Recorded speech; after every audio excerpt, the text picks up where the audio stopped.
আজকের মিটিংয়ের পরে আমি পার্সোনালি এক্সট্রিমলি মোটিভেটেড এবং এনকারেজ। আমি দৃঢ় বিশ্বাস করি তার নেতৃত্বে এবং মাননীয় প্রধানমন্ত্রীর দিক নির্দেশনায় এবং আমাদের সম্মানিত সভাপতির সহায়তায় আমি বিশ্বাস করি এই টার্মে ডেফিনেটলি একটা ফুটবল কমপ্লেক্স স্টেডিয়াম হবে, এটা আমার বিশ্বাস। কমলাপুর মাঠ, চট্টগ্রাম মাঠ এবং জেলায় তিনটি স্টেডিয়াম উনি ফুটবলের জন্য দিবেন এবং আমাদের সামনেই ন্যাশনাল স্পোর্টস কাউন্সিলের সম্মানিত পরিচালক মহোদয়কে বলেছেন যে এটা ইমিডিয়েটলি এমওইউটা সাইন করার জন্য।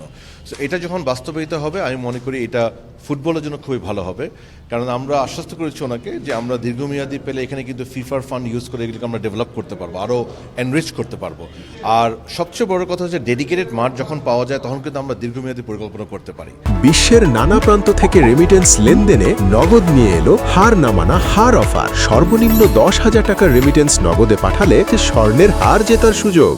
উনি জেনে খুব খুশি হয়েছে যে লাস্টলি আমরা নেশন ওয়াইড একটি আন্তর্জেলা টুর্নামেন্ট করেছি ন্যাশনাল স্পোর্টস কাউন্সিলের সহায়তায়। উনি যেন আরও খুশি হয়েছে যে সেটি বয়স ভিত্তিক হয়েছে, আন্ডার 15 এবং আন্ডার 17 যেটা এখন চলমান। So he was very pleased, very happy. প্রথমবারের মতো আসলে ওনার সাথে এতক্ষণ ধরে মিটিং করেছি আমি ব্যক্তিগতভাবে। সো আজকের মিটিংয়ের পরে আমি পার্সোনালি এক্সট্রিমলি মোটিভেটেড এবং এনকারেজড এবং আমি দৃঢ় বিশ্বাস করি তার নেতৃত্বে এবং মাননীয় প্রধানমন্ত্রীর দিক নির্দেশনায় এবং আমাদের সম্মানিত সভাপতির সহায়তায় আমি বিশ্বাস করি এই টার্মে ডেফিনেটলি একটা ফুটবল কমপ্লেক্স স্টেডিয়াম হবে, এটা আমার বিশ্বাস। আজকে এই আলোচনাটা হয়নি, কিন্তু আমরা ওনাকে বলেছি যে আজকে পরিচিতি পর্ব ছিল, আমরা আবার আসবো ওনার কাছে একদম স্পেসিফিক পয়েন্টস নিয়ে। ডেফিনেটলি এটা আমাদের স্পেসিফিক পয়েন্টের মধ্যে থাকবে এবং আমি ডোন্ট নো, এটা আমার ব্যক্তিগত একটা বিশ্বাস যে বর্তমানে যে মাননীয় প্রধানমন্ত্রী মহোদয় আছেন, মাননীয় অর্থমন্ত্রী আছেন এবং মাননীয় ক্রীড়া প্রতিমন্ত্রী আছেন এবং আমাদের সম্মানিত সভাপতি আছে, এই চারজনের চেষ্টায় ডেফিনেটলি আমরা এই টার্মে আমার বিশ্বাস ফুটবল কমপ্লায়েন্ট ডেডিকেটেড একটা স্টেডিয়ামে কাজ শুরু হবে এবং আমরা দেখবো ইনশাআল্লাহ, এটা আমি বিশ্বাস করি।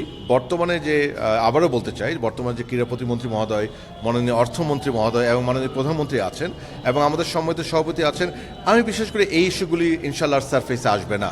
আমরা ডেফিনেটলি একটা ভালো এবং স্মুথ কোঅর্ডিনেশন করে সারা বছর ফুটবল সহ অন্যান্য সব খেলা যেন চলতে পারে সেই ব্যবস্থা করবো। কারণ একটা কথা বলে রাখেন, আমরা কিন্তু সবাই স্পোর্টসের পরিবার, আমরা এখানে কেউ কারোর শত্রু নয়, আমরা সকলেই চাই সবার খেলা ভালো মতো যেন বিকশিত হোক। তো সেটা নিয়ে আমরা একসাথে কাজ করবো ইনশাআল্লাহ। থ্যাংক ইউ ভাই।